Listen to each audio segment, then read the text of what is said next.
사랑의 불꽃이 활짝 피어나 날마다 사랑에 빠지는 교회, 주께서 사랑하는 우리 교회가 이런 교회 되게 하소서.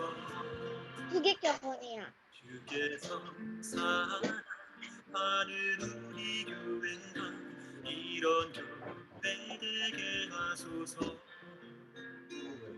이런 교회 되게 하소서. 이런 교회 안녕. 되게 하소서.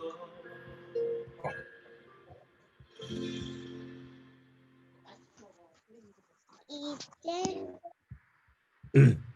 네, 이제 시간이 됐습니다. 다 함께 2021년 1월 17일 더 기쁨 교회 주일 예배를 다 함께 시작하도록 하겠습니다. 하나님은 영이시니 예배하는 자가 신령과 진정으로 예배할지니라. 영이신 주님을 찬양합니다. 영이신 주님을 예배합니다. 이 시간 우리의 찬양을, 우리의 예배를 받아 주옵소서. 예수님의 이름으로 기도합니다. 아멘. 오늘 하나님께서 우리에게 주신 말씀은 마태복음 20장 25절부터 28절까지 말씀입니다. 말씀을 다 함께 봉독하도록 하겠습니다. 시작. 예수께서 제자들을 불러다가 이르시되 이방의 집권자들이 그들을 임의로 주관하고 그 고관들이 그들에게 권세를 부리는 줄을 너희가 알거니와 너희 중에는 그렇지 않아야 하나니 너희 중에 누구든지 크고자 하는 자는 너희를 섬기는 자가 되고 너희 중에 누구든지 으뜸이 되고자 하는 자는 너희의 종이 되어야 하리라. 인자가 온 것은 섬김을 받으려 함이 아니라 도리어 섬기려 하고 자기 목숨을 많은 사람의 대속물로 주려 함이니라. 아멘. 예, 지난주 저희는 날마다 새로운 믿음이라는 제목으로 함께 말씀을 나눴습니다. 저희가 새로운 한 해를 시작하게 하면서 그 믿음이라는, 하나님을 기쁘시게 하는 믿음이라는 표어를 정하면서 제가 이제 2주간에 걸쳐서 믿음에 대해서 여러분들과 함께 말씀을 나눴습니다. 지난주 날마다 새로운 믿음에 대한 주제를 말씀드리면서는 믿음이 지피지기다, 거룩한 부담이다, 약속 어음이다, 기다림, 자기 성장, 선택, 계산, 모험, 토지일관, 본이다라고 저희가 정의를 했었습니다. 날마다 새로운 믿음을 가지고 우리 모두가 새로운 삶을 살아가는 그런 새로운 한 해가 되기를 간절히 바랍니다. 오늘은 전에 이어서 계속해서 우리가 풍성한 삶의 기초라는 주제를 다뤄왔는데요. 저희가 총 12번에 걸쳐서 이 말씀을 좀 나누려고 준비를 하고 있습니다. 아마 좀 눈치를 채신 분도 있겠지만 이 12번의 주제 중에 저희가 오늘 이제 8번째 주제를 다루고 있거든요. 그래서 이 주제는 그림에서 여러분 보이실지 모르겠는데 각각이 이제 2개씩의 주제를 다루고 있는 거예요. 그리스도와 나와의 관계에 대해서 저희가 첫 번째, 두 번째 말씀을 나눴고요. 두 번째, 하나님과의 관계에 대해서 우리가 2번 정도 말씀을 나눴습니다. 그리고 자신과의 관계에 대해서 우리가 2번 말씀을 나눴고, 공동체에 대해서 2번째 말씀을 나누는 거죠. 그래서 이제 총 8번째 말씀을 나눈 거고요. 그리고 이제 다음에 저희가 9번째, 10번째는 세상과의 관계 속에서 우리가 말씀을 이렇게 나누면서 이게 총 12번에 걸쳐서 이 주제를 다뤄가고 있습니다. 오늘은 서로 섬기는 공동체라는 주제로 함께 말씀을 나눠보려고 합니다. 처음 예배를 시작하면서 함께 찬양을 드렸었는데요.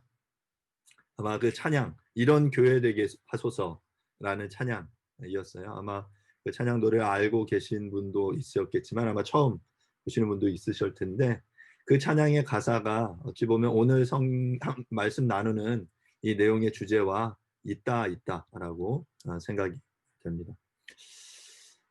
우리는 섬김의 도를 실천하는 아름다운 공동체를 꿈꿉니다. 교회 생활을 하면서 바로 그런 그 공동체를 꿈꾸는데요. 서로 사랑하라라는 말이 굉장히 쉬워요. 우리 기독교 안에서 우리가 교회 안에서 서로 사랑하라라는 이 가르침은 굉장히 많이 강조되고 굉장히 많이 이야기합니다. 하지만 이것이 실생활에서 행동으로 옮겨지는 것은 굉장히 어렵습니다. 결단과 학습과 훈련이 요구되어지는 그런 어려운 일이죠. 이렇게 사랑하는 일에만 성장해가는 사람들이 모인 곳이 바로 그리스도인의 공동체, 교회다라고 말씀드릴 수 있습니다.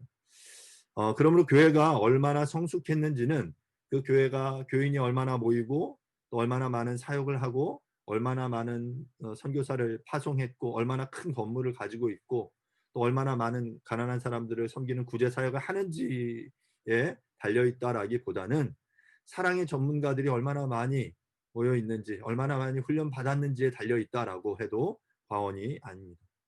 바라기는 저는 우리 교회가 바로 그렇게 사랑의 전문가들이 많아지는 그런 교회가 될 수 있기를 간절히 바랍니다. 오늘 첫 번째 주제로 하나님 사랑과 형제 사랑이다라고 말씀을 잡았어요. 성경을 읽다 보면 성경이 이제 중요한 이렇게 밑줄을 치게 되는 중요한 구절들이 많이 등장하는데 이렇게 뭐 이것이 우연한 것일 수도 있지만 3장 16절에 해당되는 그 지점들에 굉장히 중요한 본문들이 많이 있습니다. 오늘 그 중에 이제 두 개를 좀 볼 텐데요. 요한복음 3장 16절입니다. 하나님이 세상을 이처럼 사랑하사 독생자를 주셨으니 이는 그를 믿는 자마다 멸망하지 않고 영생을 얻게 하려 하심이라. 우리가 아주 잘 아는 말씀이죠. 하나님 사랑. 하나님이 우리를 얼마나 사랑하셨는지 그 아들 독생자를 우리에게 주신 그 사랑에 대해서 설명하고 있는 그런 구절이죠. 요한일서 3장 16절은 이런 구절이 있습니다. 그가 우리를 사랑하여 목숨을 버리셨으니 우리가 이로써 사랑을 알고 우리도 형제들을 위하여 목숨을 버리는 것이 마땅하니라. 요한복음 3장 16절이 하나님의 사랑을 이야기했다면 요한일서 3장 16절은 하나님의 사랑을 받은 우리가 그 사랑을 알게 되었으므로 서로 사랑하는 것이 마땅하다라고 우리에게 가르치고 있습니다. 간혹 요한복음 3장 16절만 있고 요한일서 3장 16절은 없는 공동체가 있습니다. 하나님과의 관계는 있는 것처럼 보이는데 공동체의 아름다움은 없는 그런 공동체 말이죠. 요한복음 3장 16절은 믿고 외우면서 요한일서 3장 16절은 삶에 적용하지 않는다면 우리가 믿고 외치는 요한복음 3장 16절은 어쩌면 가짜일지도 모릅니다. 그렇다면 하나님의 사랑을 받고 그것이 무엇인지 알게 된 사람들은 어떤 원리, 어떤 방식으로 살아가야 할까 우리가 함께 좀 생각을 해보려고 합니다. 오늘 그 본문이 마태복음 20장이었는데요. 25절부터 말씀을 제가 한번 읽어보겠습니다. 예수께서 제자들을 불러다가 이르시되 이방의 집권자들이 그들을 임의로 주관하고 그 고관들이 그들에게 권세를 부리는 줄을 너희가 알거니와 너희 중에는 그렇지 않아야 하나니 너희 중에 누구든지 크고자 하는 자는 너희를 섬기는 자가 되고 너희 중에 누구든지 으뜸이 되고자 하는 자는 너희의 종이 되어야 하리라. 인자가 온 것은 섬김을 받으려 함이 아니라 도리어 섬기려 하고 자기 목숨을 많은 사람의 대속물로 주려 함이니라. 이 본문 앞부분에 제자들이 서로 높은 자리를 차지하려고 싸우는 장면이 등장합니다. 서로 높아지려고 싸우는 그 제자들을 불러놓고 주님께서 지금 섬김의 도에 대해서 말씀해 주고 계시는 것입니다. 리더십을 가지고 사람들을 이끌고 건강한 권위를 사용하는 것은 매우 좋은 일입니다. 하지만 이방의 집권자들은 이 세상의 리더, 세상의 그 권세 있는 자들은 자기의 유익을 따라 자기의 욕심을 따라 자기 마음대로 마구 의임으로 자신의 힘을 사용하고 자기가 가진 권세를 마구 사용합니다. 최근에 그 보고 있는 드라마 중에 그 경이로운 소문이라는 드라마가 있습니다. 그 OCN에서 만든 드라마로 알고 있는데요. 그 충진시라는 가상의 도시가 나오고 그 도시 안에 있는 그 시장과 그 어떤 건설업자가 서로 이렇게 힘을 합쳐서 그 사람들을 속이고 이렇게 빼앗는 그런 이야기. 그 과정에서 뭐 악귀들도 등장하고 그 악귀를 이렇게 소환시켜서 이제 그 잡아들이는 사람들도 등장하는 이런 판타지에 가까운 이야기인데, 하지만 그 가상의 이야기 속에도 이 현실이 굉장히 많이 담겨 있다라는 생각을 해보게 돼요. 우리 주변에도 이렇게 권세 잡은 자들이 자신의 이 기득권을 유지하기 위해서 그 연약한 사람, 약자들을 짓밟는 그러한 모습들을 우리는 많이 보게 되죠. 세상의 공동체는 피라미드 구조로 갑과 을의 관계로 만들어져 있습니다. 피라미드 위에 있는 사람들은 아래에 있는 사람들을 짓밟고 억압하는 구조인 거죠. 이러한 구조 속에서 피라미드의 아래쪽에 위치한 약자들은 을의 을이 되는 거죠. 갑, 을, 병, 정이 되어서 그런 고통을 당할 수밖에 없는 상황이 우리에게 벌어지고 있습니다. 최근에 코로나 상황도 이와 별반 다르지 않습니다. 코로나 그 바이러스의 치명률도 피라미드의 아래쪽에 있는 그 위치한 이 약자들에게서 굉장히 높은 비율로 그 치명률이 나타나는 것을 볼 수 있습니다. 가진 자들은, 권세 있는 자들은 최고의 의료 시스템에 접근해서 그 의료 혜택을 받습니다. 하지만 못 가진 자들은 그 의료 시스템의 접근이 제한돼서 심각한 상황이 초래되는 것을 우리는 지금 두 눈으로 목도하고 있습니다. 이렇게 피라미드의 사회 속에 힘과 그 권력이 가진 자들의 것으로 많은 사람들을 그 억압하는 이 시대적인 상황 속에서 예수님께서 26절에 이렇게 말씀하고 계시는 거예요. 제자들을 향해 얘들아 너희는 그래서는 안 된다라고 말씀하시는 거죠. 너희는 우리 그리스도인의 공동체 교회는 그래서는 안 된다라고 말씀하고 계시는 거예요. 그럴 수 없다. 도리어 반대로 도리어 거꾸로가 되어야 한다라고 말씀하십니다. 맨 꼭대기에 올라가고 싶은 사람은 섬기는 사람이 되어야 한다. 으뜸이 되고자 하는 사람들은 낮아져서 그들의 발을 씻기는 종이 되어야 한다라고 말씀하고 계시는 것입니다. 주님은 이렇게 말씀만 하신 것이 아니죠. 하나님의 공동체에서 가장 많이 낮아져서 가장 많이 섬기신 분은 바로 예수 그리스도 그분이셨습니다.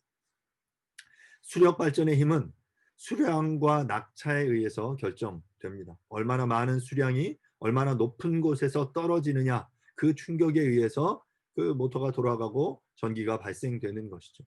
예수님의 삶의 본의 영향은, 그분의 삶에서 나오는 그 영향력의 힘은 바로 그 수량과 낙차 때문이다라고 생각해요.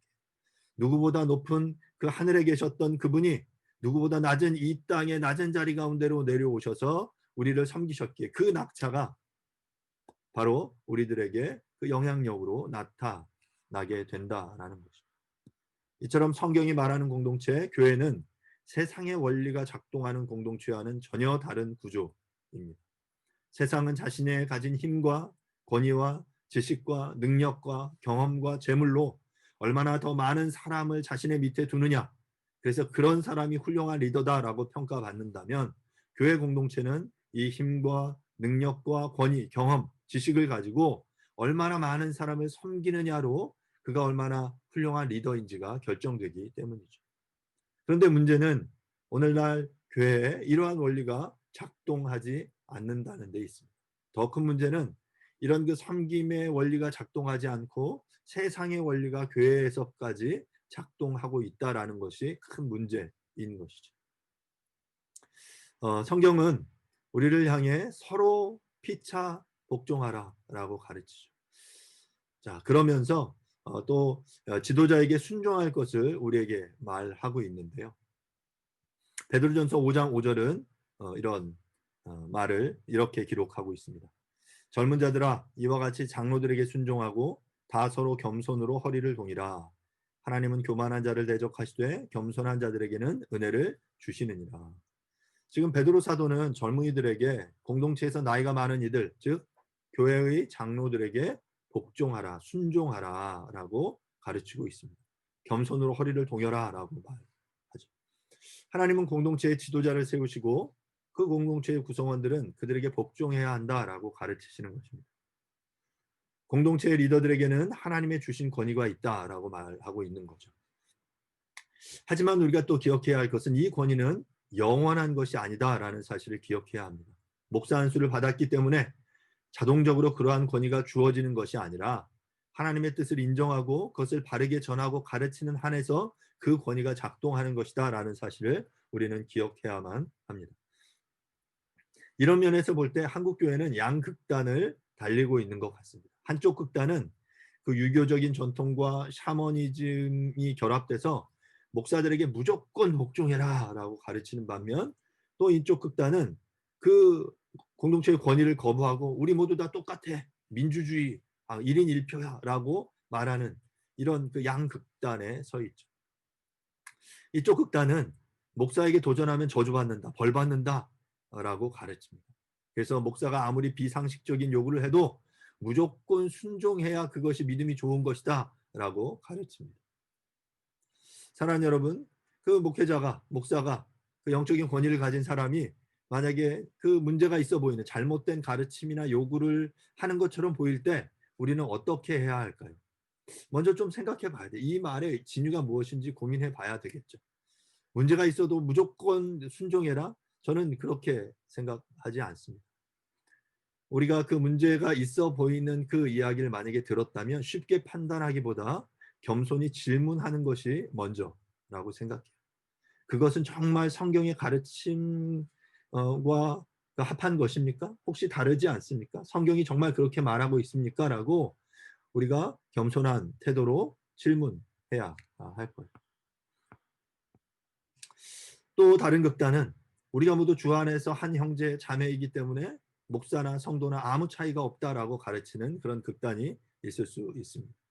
저는 이런 모습도 건강하지 않다라고 생각해요. 하나님께서는 분명히 교회 리더, 지도자들에게 영적인 권위를 주셨습니다. 각자의 영적인 성숙도나 공동체에 헌신하는 정도에 따라서 그 권위가 다르게 주어지는 것이죠. 그렇기 때문에 모두 자신의 소견에 옳은 대로 큰 소리를 내고 무조건 1인 1표를 주장하면서 다수결을 따라가는 것은 성경이 가르치는 공동체의 모습이 아닙니다. 우리가 그 공동체 안에서 이상적인 의사결정을 좀 배울 필요가 있는데요. 우리는 그 가장 좋은 이상적인 의사결정이 다수결이라고 착각합니다. 여러분, 다수결은 가장 마지막에 하는 그 방식이에요. 어찌 보면 가장 안 좋은 방법이라고 말할 수도 있어요. 가장 이상적인 의사 결정의 방법은 이 공동체 구성원들이 함께 모여서 각자 자신의 의견을 내놓고 충분히 소통하는 겁니다. 그리고 충분히 소통하면서 한 방향으로 의견이 이렇게 모아져서 그 의견을 함께 결정해가고 그것들을 선택하는 방식이 가장 이상적이다라고 말할 수 있어요. 그런데 문제는 우리가 잘 아는 대로 모든 의사결정이 그렇게 이상적으로 아름답게 마무리되지 않는다라는 것이죠. 그래서 우리는 때로는 결정을 유보해야 될 수도 있고 좀 더 충분히 의논하고 의견을 수렴한 후에 그 결정을 향해 나아가야 해요. 자, 그런데 아무리 그 토론을 해도 이 의견의 차가 더 이상 좁혀지지 않을 때 그러면 어떻게 해야 될 것인가? 물론 뭐 다수결도 하나의 방법일 수 있지만 우리가 교회 공동체 안에서라면 충분히 논의하고 우리가 그것을 위해 함께 충분히 기도한 이후에 때로는 다수의 의견이 아니라 소수의 의견을 리더가 선택할 수도 있습니다. 이렇게 리더가 사람들의 이야기를 충분히 듣고 하나님 앞에서 분별하고 결정할 때 모든 공동체의 구성원들은 여기에 함께 순종하는 것이 아름다운 의사결정의 방법이다라고 말할 수 있습니다. 그런 의미에서 볼 때 앞서 제가 다수결은 가장 최고의 안 좋은 방법이다. 그런 의미예요.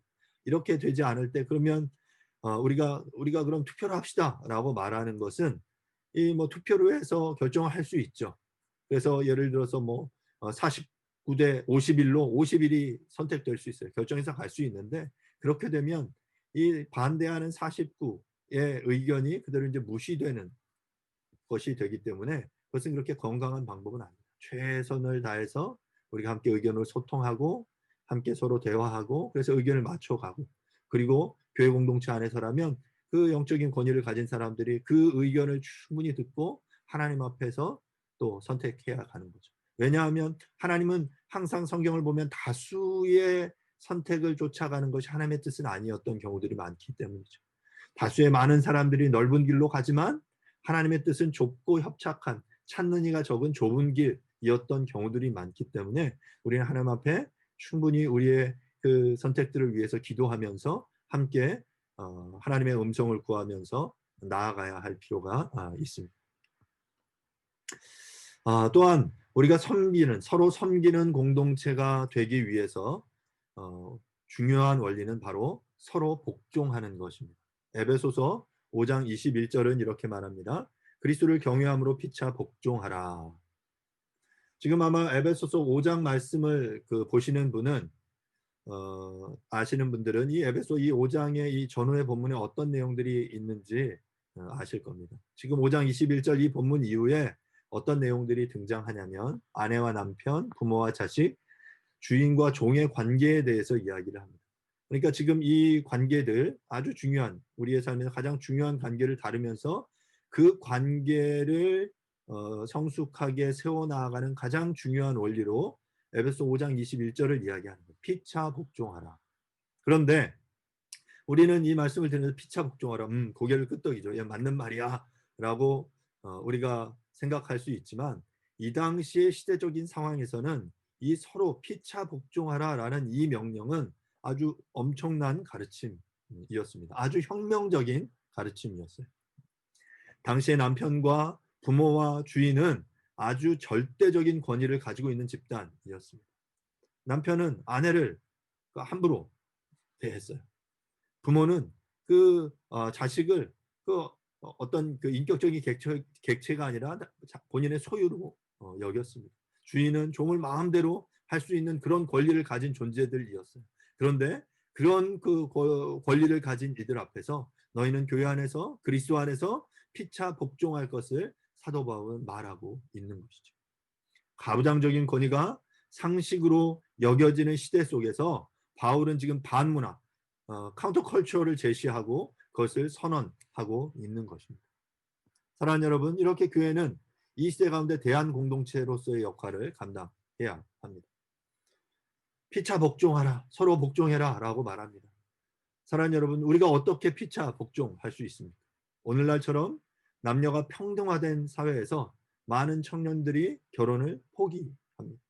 현실적인 이유들이 있어요. 물론 사회 경제적인 문제들 때문에 결혼을 할 수 없기 때문에 포기하기도 하지만 각자의 취향이 있고 자신이 옳다고 믿고 내가 원하는 삶을 선택하고 즐기는 것이 최고의 가치로 인정받기 때문에 서로에게 속박되는 것을 거부합니다.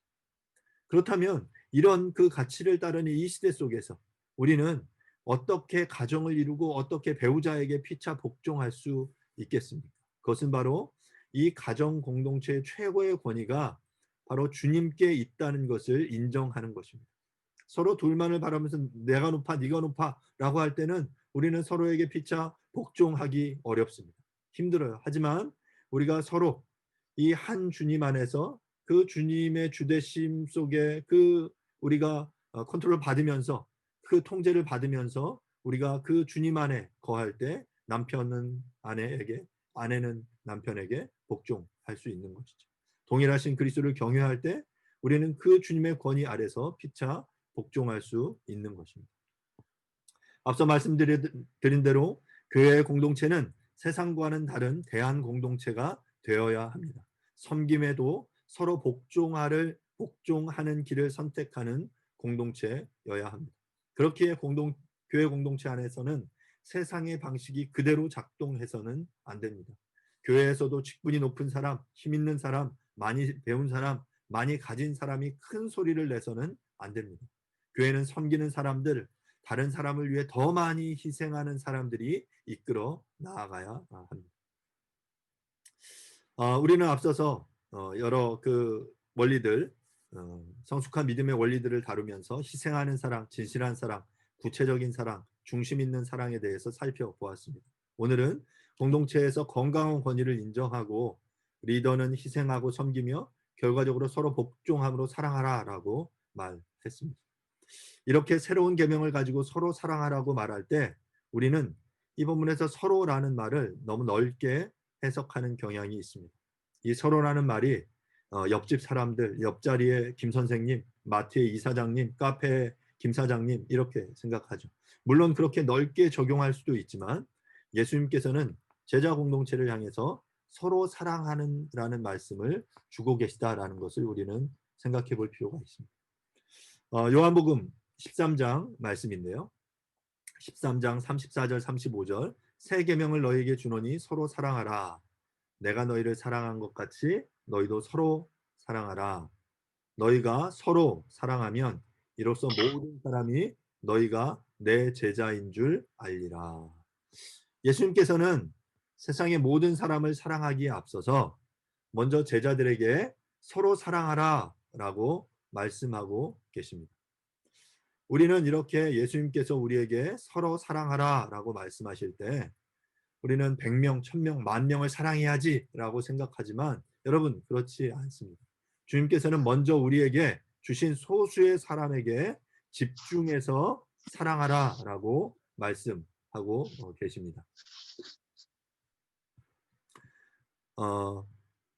오늘날 그리스도인들이 가까이 있는 사람들은 사랑하지 않고 두리뭉실하게 모든 사람을 사랑한다고 말하는데 그것은 사실 아무도 사랑하지 않는 것과 같습니다.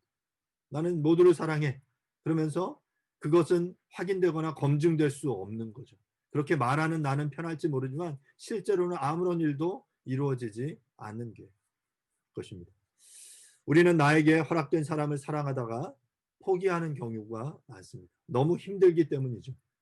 내가 이 사람은 사랑해야지 하고 결심을 하고 노력합니다. 그 사람을 위해 만나고 시간을 투자하고 물질을 투자 열심히 노력을 했어요. 오랜 시간을 거쳤어요. 그런데 그 한 사람이 나의 사랑을 받아들이지 않습니다. 계속 노력했지만 변화되지 않고 도리어 상처만 가득 받았어요. 그리고 나서 포기하게 되는 거죠. 아, 이 사람은 내가 사랑할 수 있는 사람이 아니야. 끝내 포기하고 이제 다른 사람을 찾습니다. 하지만 여전히 똑같이 실패합니다. 그래서 이런 어려움, 이런 상처가 두려워서 이제는 이제 나는 모든 사람을 사랑할 거야. 모든 그리스도인을 사랑할 거야. 라고 다짐합니다. 이렇게 불특정 다수를 사랑한다라고 말하는 것은 편해요. 하지만 이것은 확인 불가능하죠.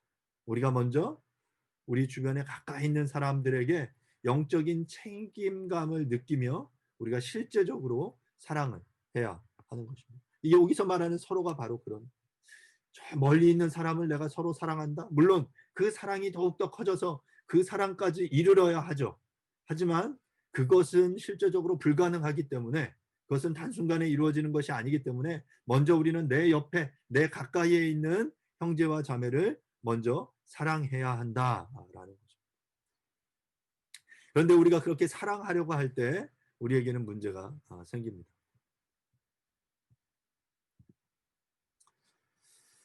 바로 그것은 어느 정도 멀리 거리를 유지하고 있을 때는 보이지 않던 것들이 우리에게 보이기 시작하는 거죠. 상대방의 약점과 상대방이 나에게 잘못한 일들이 보이기 시작하는 것입니다. 예수님께서 마태복음 18장 20절부터 35절에 용서와 관련된 비유를 주십니다. 1만 달란트 빚진 자의 비유다라고 말하는데요. 본문 용서의 가르침은 바로 18장 20절의 말씀 위에서 이루어지고 있어요. 두세 사람이 내 이름으로 모인 곳에 나도 그들 중에 있느니라. 이 공동체, 이 두세 사람의 관계 위에서 시작되는 거예요. 그러자 베드로가 물어요. 형제가 그 앞에 내용에 이어서 말한다면 두세 사람이 그리스도의 이름으로 모인 교회 공동체 안에서 내게 죄를 범한 형제를 몇 번 용서해 줘야 합니까? 라고 묻습니다. 그러면서 베드로는 자랑스럽게 이 정도면 됐겠지 하면서 말해요. 7번이면 됩니까? 라고 말해요. 보통 사람들은 3번이면 충분하다고 말했는데 자기는 7번 생각한 거예요. 7번이면 됩니까? 라고 묻자 주님께서 고개를 저으시면서 7번에 70번이라도 참아야 된다. 70번에 7번이라도 용서해야 된다라고 말씀하시는 거죠. 그러면 7번 490번이 되는 거죠.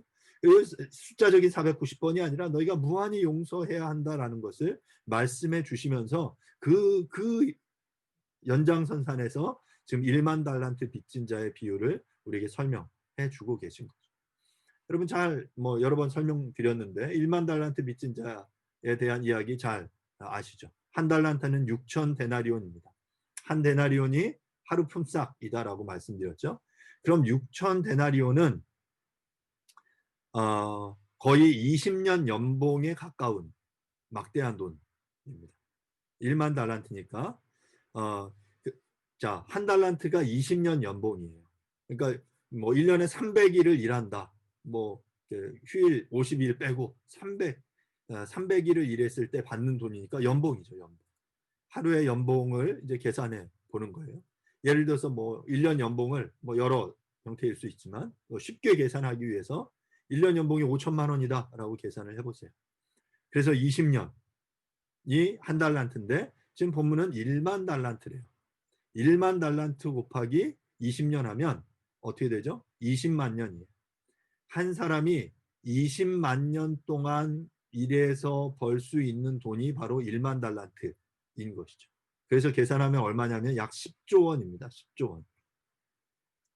여러분, 누군가에게 10조 원을 빚질 수 있습니까? 보통 사람 불가능해요. 뿐만 아니라 이 10조 원을 내가 갚는다? 불가능하죠. 그래서 왕이 탕감해 준 거예요. 우리가 도저히 갚을 수 없는 빚이니까 그 왕이 면제해 줬어요. 자, 그 1만 달란트 20만 년치 연봉 10조를 탕감받고 이 탕감받은 이 사람이 밖에 나가다가 자신에게 100데나리온 빚진 동관 하나를 만납니다. 100데나리온이면 3달 정도의 그 품삯이죠. 약 뭐 1,500만 원에서 2천만 원 정도라고 말할 수 있을 텐데요.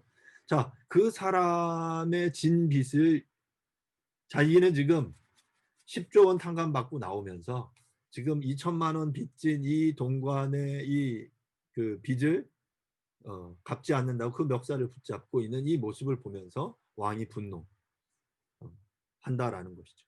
우리의 죄가 그렇습니다. 우리가 하나님을 거절하고 하나님을 배반하고 하나님을 비방하며 하나님께 거부하며 살았던 그 죄가 바로 1만 달란트에 해당하는 빚이에요. 그 빚을 도저히 우리의 힘으로 갚을 수 없기에 하나님은 당신의 아들 예수 그리스도를 우리 가운데 보내주셔서 그 예수 그리스도의 십자가의 죽으심으로 우리의 빚을 청산해 주신 거죠. 그런데 우리들은 나에게 100데나리온 빚진 형제 자매를 용서하지 않습니다. 여러분, 그 용서는 굉장히 어렵습니다. 나에게 거짓말이나 가벼운 잘못을 한 사람은 물론 우리가 용서할 수 있습니다. 오늘 아침에도 한결이와 한솔이가 막 엄청 싸웠어요.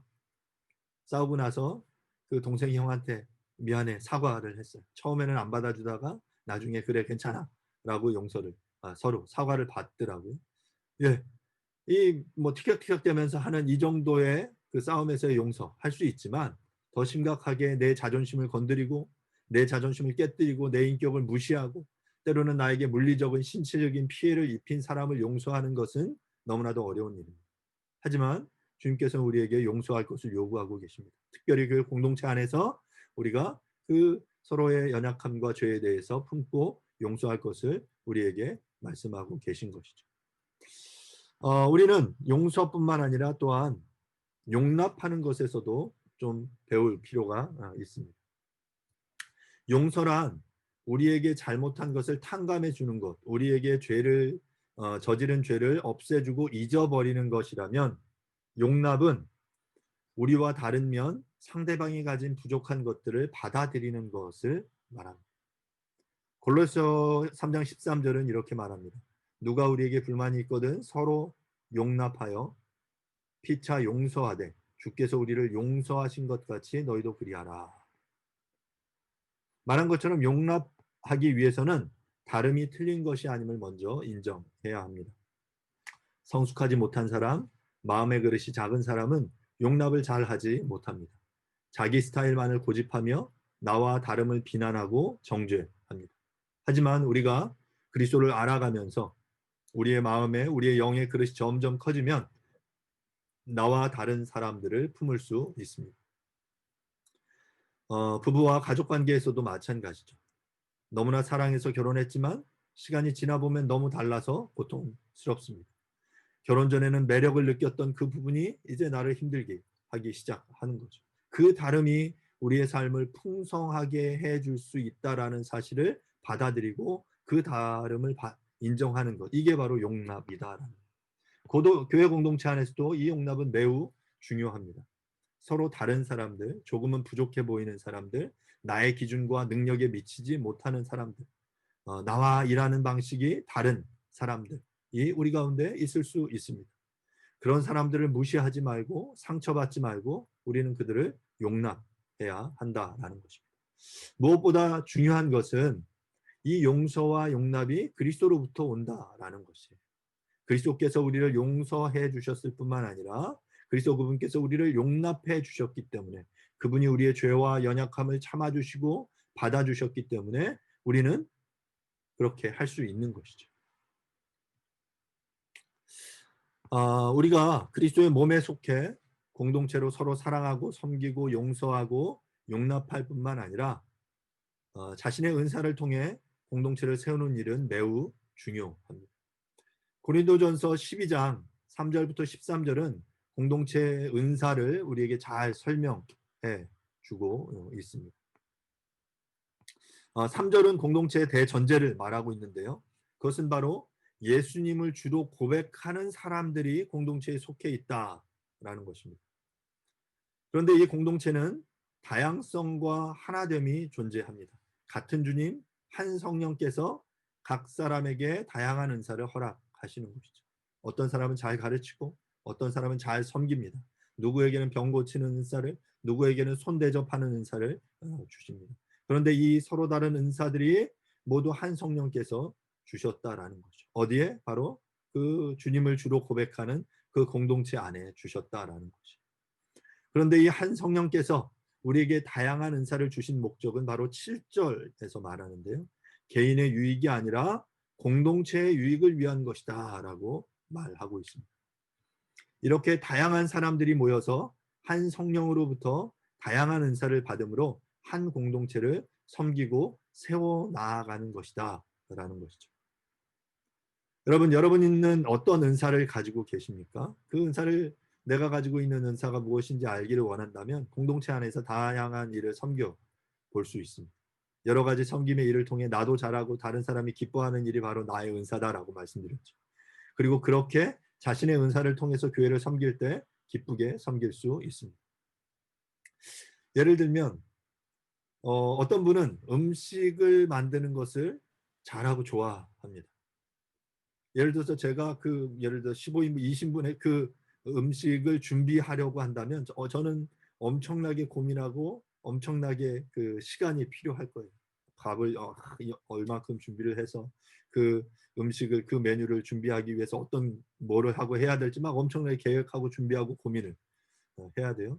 그런데 그분은 너무 쉽게 그 준비하십니다. 그리고 먹는 사람들이 그 분이 준비하신 음식을 먹으면 항상 맛있고 좋아하세요. 그러면 그분에게는 손대접, 섬김의 은사가 있는 거예요. 어떤 의미에서 저에게는 그런 부분들이 부족한 거죠. 그 없는 은사를 가지고 그 일을 하려고 하면 막 애써서 쥐어짜면서 해내야 간신히 해낼 수 있는데 은사가 있는 사람은 그 일을 그냥 너무 쉽게 너무 잘 해내는 거예요. 또 어떤 분은 이런 분들이 있습니다. 이렇게 이야기해요. 목사님, 다른 사람들이 저한테 와서 저와 이야기하면 항상 제 앞에서 울어요 라고 말하는 사람이 있어요. 여러분, 이 사람이 이렇게 때려서 우는 게 아니죠. 그분에게는 공감하는 은사, 긍휼의 은사가 있는 거예요. 함께 이야기하면 그 사람과 이야기하면 자신이 위로받는다라고 상대방이 느끼니까 더 자신의 그 아픔을 열고 또한 그래서 그 앞에서 눈물을 흘리게 되는 것이죠.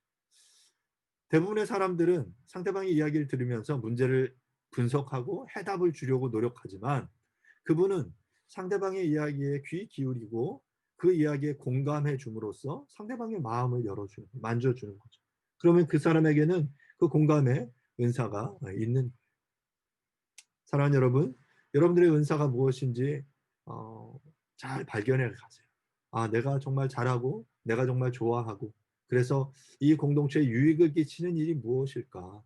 그래서 그것을 통해서 내가 어떻게 이 공동체를 섬길 수 있을까 고민해 보는 거죠. 이렇게 공동체가 서로 섬기며 각자의 은사를 발휘할 때 그 공동체는 하나님의 꿈을 이루어갈 수 있게 됩니다. 베드로전서 2장 9절은 이렇게 말합니다. 그러나 너희는 택하신 족속이요 왕 같은 제사장들이요 거룩한 나라요 그의 소유가 된 백성이니 이는 너희를 거룩한 데서 불러내어 그의 기이한 빛에 들어가게 하시니 아름다운 덕을 선포하게 하려 하심이라. 공동체의 가장 큰 기쁨은 우리가 변화된 자들, 곧 택함을 받은 족속, 왕 같은 제사장, 거룩한 민족, 하나님의 소유된 백성이라는 새로운 정체감을 가지고 서로 사랑하는 것입니다. 서로 사랑하고 자기의 은사로 섬기고, 그래서 세상에서 볼 수 없는 그런 공동체를 만들어 누리는 것, 그것이 바로 우리의 기쁨이 되는 거죠. 서로 섬기는 공동체, 왕으로, 거룩한 제사장으로 이 땅 가운데 우리가 그 어두움을 밝히는 그 일로 섬겨 나아갈 때 세상은 그리스도를 보게 되는 것입니다. 말씀을 마무리하겠습니다. 우리는 형제 사랑을 살아내는 공동체, 서로 섬기는 공동체가 되어야 합니다. 우리가 이 세상 속에서 이 세상의 가치를 거슬러서 하나님 나라의 가치를 실현할 때 세상은 우리를 통해서 주님을 보게 될 것입니다. 그러기 위해서 우리는 먼저 형제를 사랑하고 서로 섬기며 용서와 용납을 실천해 나가야 할 것입니다. 믿음의 공동체 안에서 나의 은사가 무엇인지를 발견함으로 하나님의 꿈을 이루어내는 저와 여러분들이 될 수 있기를 간절히 바랍니다. 이 시간 말씀을 생각하면서 잠시 기도하는 시간을 갖도록 하겠습니다. 말씀을 생각하시면서 주님, 이런 아름다운 섬기는 믿음의 공동체를 이루어낼 수 있게 도와주십시오. 하나님을 사랑하며 형제를 사랑하고 서로 복종하고 용서와 용납을 배워가며 우리의 은사가 아름답게 활용되는 그러한 공동체를 이루어갈 수 있도록 은혜를 베풀어 주십시오. 내가 그렇게 자라갈 수 있게 도와주십시오. 라고 이 시간 함께 잠시 통성으로 기도하도록 하겠습니다. 기도하겠습니다. 하나님 아버지, 은혜를 감사합니다. 우리가 주 안에서 형제의 사랑을 살아내고 그래서 서로 피차 복종하며 서로 섬기는 공동체가 되어지기를 간절히 원합니다. 용서와 용납을 배워가며 우리에게 허락하신 그 은사를 활용해서 하나님 주님을 기쁘시게 하는 그런 믿음의 공동체가 되어질 수 있도록 하나님 우리 가운데 역사하여 주시옵소서. 하나님 그런 아름다운 교회 되게 해 주시옵소서. 그래서 정말 이 땅 가운데 세상 사람들이 우리의 모습을 보고 하나님을 볼 수 있도록 주님 은혜를 베풀어 주시옵소서. 감사드립니다. 예수님의 이름으로 기도합니다. 아멘. 이어서 공동체의 기도를 함께 올려드리겠습니다. 첫 번째, 회개와 예배. 한 주간 삶을 돌아보며 회개와 감사의 기도를 드립니다. 하나님의 임재를 경험하고 거룩함을 회복하는 예배 되게 하소서. 더 깊은 교회, 예수님의 십자가를 따라 살고 부활을 증언하는 성도와 교회 되게 하소서. 주님을 기뻐하고 주님을 기쁘시게 하는 교회 되게 하소서. 성경을 사랑하고 바르게 배우고 가르치며 행함으로 하나님을 기쁘시게 하는 믿음을 살아내게 하소서. 한국교회가 정치 이념으로 나뉘어지지 않고 복음으로 하나 되게 하소서. 교회가 세상의 소망이 되게 하소서. 나라와 민족, 남북 평화 통일의 길이 열리게 하소서. 노동의 가치가 인정되고 생명이 존중되는 나라 되며 공평과 정의가 회복되는 나라 되게 하소서. 코로나19로 인한 위험이 속히 사라지게 하소서. 세계 선교, 복음을 전하기 위해 수고하는 국내외 선교단체들과 선교사들에게 지혜와 능력을 주사 좋은 열매, 바른 열매 맺게 하소서. 아멘. 이 시간 UCT 교리문답 3번 문항입니다. 함께 보죠. 하나님께는 얼마나 많은 위격이 있습니까? 오직 참되시고 살아계신 하나님께는 성부, 성자, 성령 세 위격이 있습니다. 이 삼위는 본질적으로 동일하며 능력과 영광이 동등합니다. 아멘. 예, 이 시간 공동 축도로 오늘 예배를 마치도록 하겠습니다. 여호와는 내게 복을 주시고 너를 지키시기를 원하며 여호와는 그의 얼굴을 내게 비추사 은혜 베푸시기를 원하며 여호와는 그 얼굴을 내게로 향하여 드사 평강 주시기를 원하노라. 아멘.